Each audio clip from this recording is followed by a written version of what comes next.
Cousin resurfaced with a new persona, but I refused to invite her to my wedding due to past unstable behavior, sparking family drama. I, 25F, am getting married this coming spring. I've got a cousin named Rose, also 25F, who was around a lot growing up. Her mother, my aunt, is my mother's sister and they've always been super close, and my mom adores Rose and her siblings for some reason and we spent a lot of holidays and summers together when we were growing up. The thing is, Rose is crazy. Her brothers are fine, but Rose is crazy. Every time we were together she would have a meltdown and throw a temper tantrum if things didn't go her way and never made any sense. She would throw fits if we went to the beach, but also if she didn't go to the beach, she even broke some of my stuff. She just seems like a very unstable girl. We stopped spending so much time together when Rose's dad got a job in a different state and they moved away and couldn't afford to fly back as frequently. It's been a while, and I still follow her on social media. She posts a lot about mental health stuff.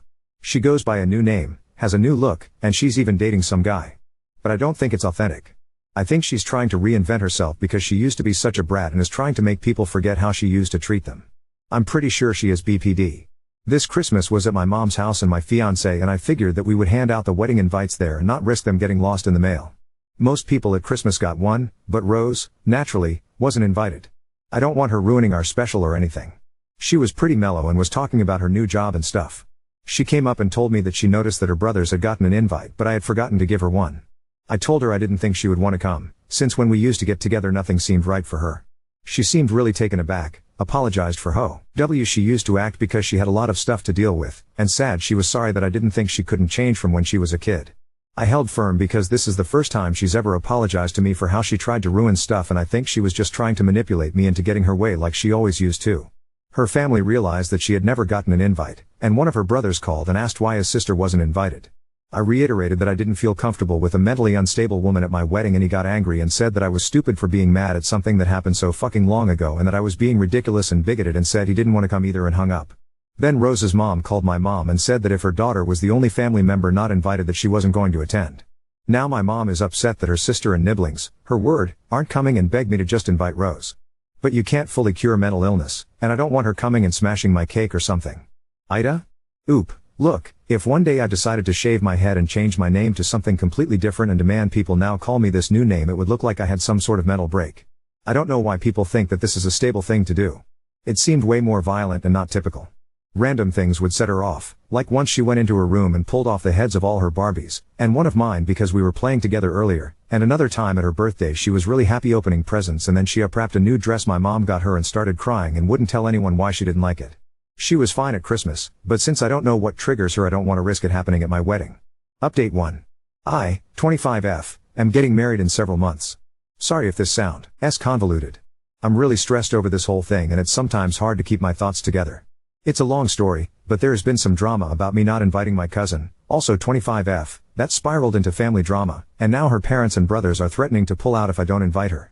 I don't want my cousin there because she is mentally ill, I believe BPD, and I have had very bad experiences with her when we grew up together, and I don't believe she has truly improved the way she acts like she has. I feel like she could be a potential threat to my wedding, and I don't want all the attention to be on her having a breakdown, or her trying to smash my cake or interrupt my vows. But my mother, who is very close with her mother and her, is also threatening to pull funding because I'm acting ridiculous for not inviting all of her nibblings. It's causing so much drama, and with my aunt and my mother deciding to take back the offer of money, I wouldn't be able to fully pay for the venue we already have booked. The invites were given out about a month ago, and I'm surprised and disappointed that the drama hasn't blown over since then.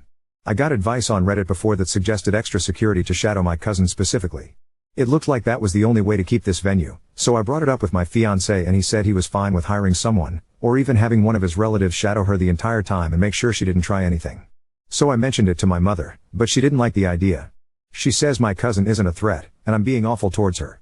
I tried to explain that, rationally, it was the best option.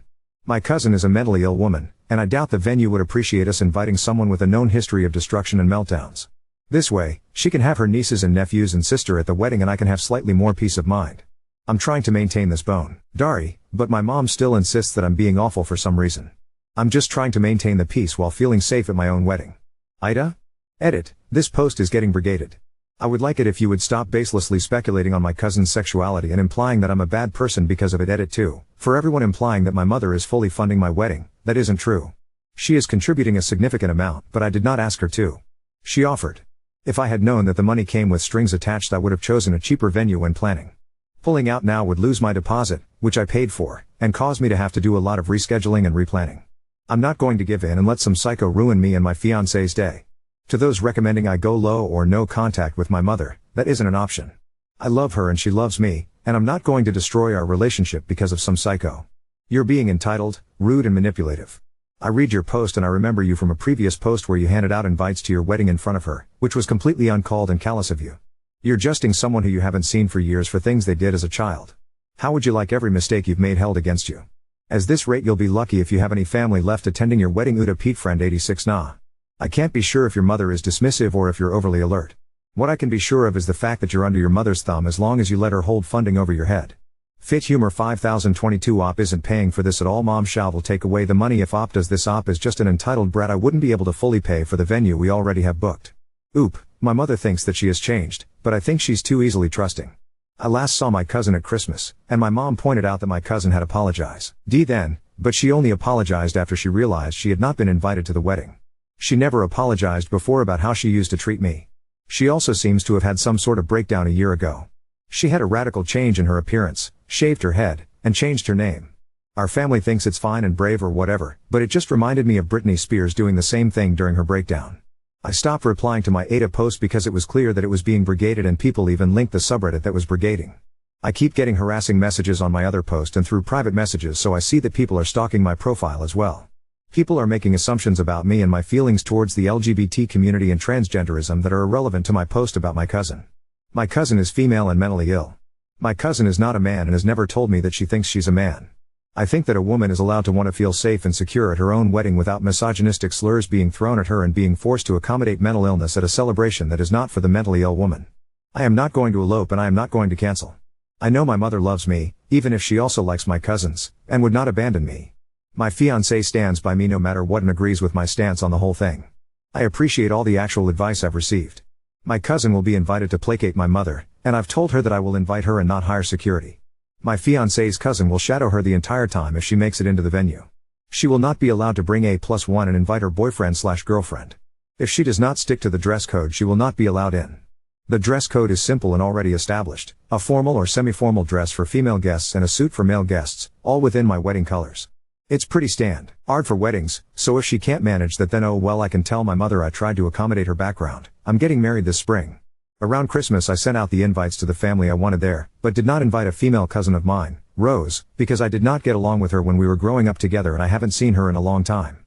I didn't want her there, and I didn't think she would want to attend anyway.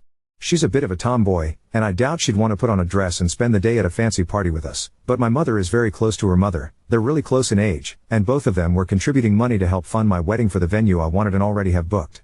Because I didn't invite her daughter, my aunt said she was not attending along with Rose's brothers and would not help pay for the wedding. It wasn't a lot of money, so I could eat the cost for that, but then my mom got upset that her sister and niece and nephews wouldn't attend, and is threatening to not pay unless I invite Rose and apologize for snubbing her. At first I was really stubborn, but I don't want to switch venues and catering this late into the planning because it would delay, so I bit the bullet and sent Rose an invite. But I never got a response from her, and I wanted to check if she at least received the invite. I wanted to show my mom that she was choosing not to go, so I reached out to one of her brothers. But he was very verbally abusive. I uploaded screenshots of some of the text to my profile so you can see, and immediately he blew up at me and wouldn't even consider listening to me or trying to help me out. He also went into unprovoked and classist attacks on my fiancé. How can I convince my mother to stay on my side, and how can I get Rose to respond to me? I really do want to repair our relationship and have a smooth wedding day. I just feel like everything has been going so well and now this year it's all crumbling at the last minute. Oop, hey, when you get a chance can you text me back? Oop, okay, but you're all invited. I sent, blurred but looks like Rose / an invite, but I haven't heard back. I just want to make sure she got it. Oop, okay, but they treated me like shit for so many years. Can you blame me for being weary about her showing up? Update 2. I appreciate all the people who gave advice on my last post even if they were unnecessarily rude about it. The day after I made my post, Rose finally called me that she had gotten and rejected my invite. She was nasty about it, but she's always been a bit of a brat. She said she didn't care about my wedding and didn't want to be part of more stupid fucking family drama, which I think is hypocritical because she always starts the drama, so she and her brothers and parents aren't attending, and my mom and some other guests are upset at that, but it's all manageable. I went to breakfast with my mom this morning and we sat down and spoke about the wedding.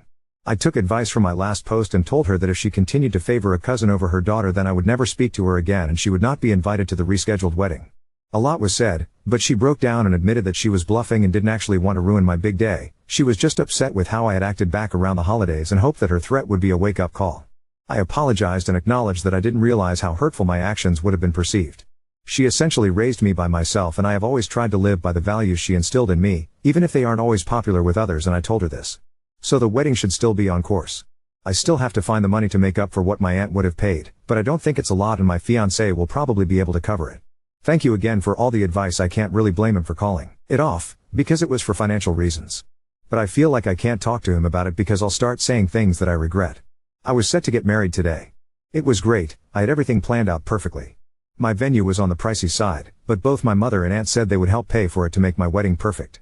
I sent invites months ahead to make sure everyone had time to plan stuff if they needed to travel, and the drama started when I didn't invite my cousin. I grew up with her because our mothers are close and she is very mentally ill and would always have meltdowns and stuff. Around last year she had a breakdown that everyone seems to ignore now. I'm pretty sure she has BPD, and anyone who knows someone with that will tell you how unstable and unpredictable those people are. So I decided that I didn't want a severely mentally ill woman at my wedding to risk ruining it, and also we weren't that close to begin with and hadn't seen each other for years. I thought everyone would understand that, and it's not like she and I were very close to begin with. It caused a lot of drama and family fighting. My aunt said that if I didn't invite her daughter then she wasn't going to contribute money, and my female cousin's brothers also said that they weren't coming. Then my mom got angry and said that she wasn't going to contribute money if I was going to discriminate against my female cousin. And then other relatives heard that I hadn't invited her because of her mental illness. I didn't even tell anyone it was because of that, just that we weren't close.